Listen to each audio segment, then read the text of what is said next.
DM साहब को क्या करना चाहिए? जी, मैं डीएम साहब के पास अपनी फरियाद लेकर के आई हूँ कि रोज प्रतिदिन मुझे मानसिक रूप से टार्चर किया जा रहा है। मेरे परिवार के खिलाफ में षड्यंत्र रचा जा रहा है, मेरे खिलाफ में षड्यंत्र रचा जा रहा है।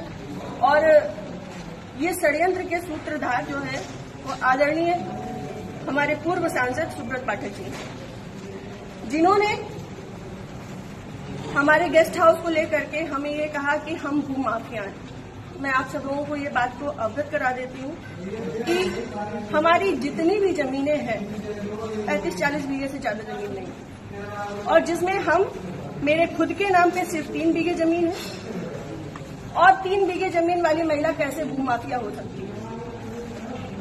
और 35-40 बीघे की जमीन में हम मेरे ससुर साहब, मेरी सासू माँ, मेरे हस्बैंड और मेरे देवर देवरानी 6 लोग आते हैं।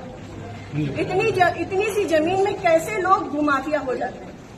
जो ये बड़ा उससे कह रहे हैं कि चपुन्ना के भूमाफिया। और रही बात मेरे गेस्ट हाउस की, राधा रानी गेस्ट हाउस की, तो आज इन्हें ये पर लग रहा है कि वो हमने सरकारी भूमि में बनाया है, अवैध जमीन पे कब्जा किया है।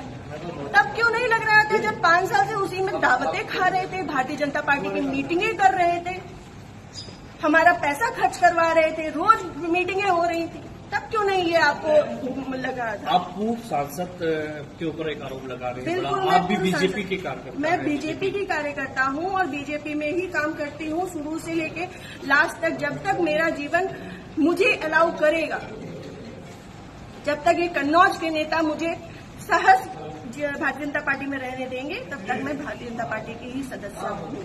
पार्टी में आपने इससे उच्च पद पे लोगों से शिकायत की है? मैंने ये इस विषय के बारे में यहाँ से लेकर प्रदेश अध्यक्ष तक को सबको सारी बातें पता है, और आज से नहीं पता है, ये पिछले 2 सालों से पता है।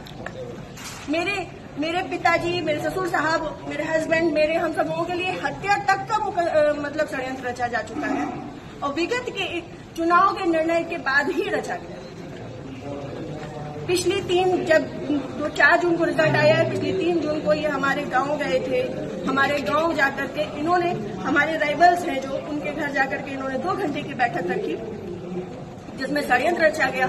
और उसके बाद ही उसी दिन इनके एक प्रमुख कार्यकर्ता कहिए, चमचे कहिए, कुछ भी कहिए, वो जीतू त्रिपाठी, उन्होंने मेरे ससुर साहब को फोन किया, जिसकी मैं रिकॉर्डिंग आप सबको भेजूंगी और चाहूंगी कि मीडिया में आप चलाएं।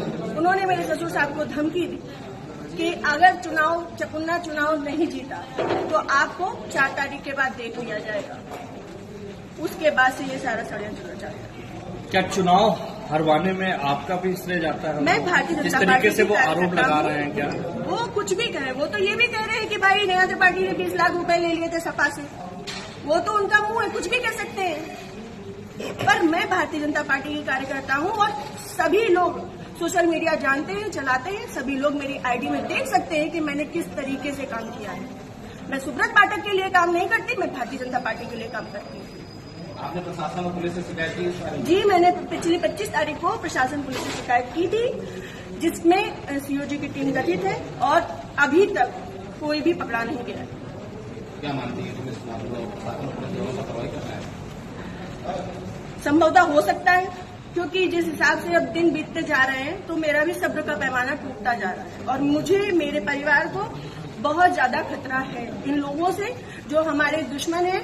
क्योंकि सुब्रत पाठक जी ने, हमारे जो राइवल्स हैं, सभी आजीवन कारावास के मुजरिम हैं। सभी आजीवन कारावास के मुजरिम हैं। मैंने इसमें लिख के भी दिया है, संदीप तिवारी, प्रदीप तिवारी, मनोज अग्निहोत्री, ये बलात्कारी केस के और आजीवन कारावास, गैंगस्टर, इन पे सब तरीके की धाराएं लग चुकी हैं ऐसे लोगों के साथ में। और जिसको इन्होंने हम लोगों की सुपारी दी है, अखिलेश यादव उर्फ छक्की, वो इनके, हाँ, यहाँ ठटिया का ही निवासी है, गांव झहुआ, वो इन लोगों के साथ में, सुब्रत पाठक के साथ में भी जेल में रहा है और इन लोगों के साथ में भी जेल में रहा है और अभी फरार है। और इन लोगों की मोटरसाइकिल भी उनके पास है, अभी तक वो भी बरामद नहीं हुई।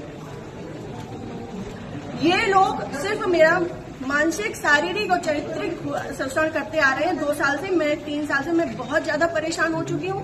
अब ये चीजें नहीं होंगी। आज आपने जिलाधिकारी से बातचीत की, क्या उन्होंने आश्वासन दिया? उन्होंने मुझे पूर्ण आश्वासन दिया है कि इस पे निष्पक्ष जांच होगी, क्योंकि हमारे पास रिकॉर्ड्स भी हैं, हमारे पास सबूत भी हैं और बहुत सारी चीजों के सबूत हैं। समय आने पे मैं वो सब आपके सामने रखूंगी। जिले में जो भी भ्रष्टाचार हो रहा है, जो जिला पंचायत में भ्रष्टाचार हो रहा है, जो ब्लॉक प्रमुख में भ्रष्टाचार हो रहा है, ब्लॉक में भ्रष्टाचार हो रहा है, वो सारी चीजें मैं आप सब लोगों के सामने रखूंगी। अगर आपकी सुनवाई आज नहीं होती तो आगे क्या कदम उठाएंगे आप? मैं आप लोगों का सहारा लूंगी और आप लोगों का सहयोग, मुझे पूर्ण विश्वास है कि मेरे साथ हमेशा रहेगा और मैं इस पे अपनी अंतिम सांस तक अब फ्रंट के पैमाने में आकर के लड़ूंगी।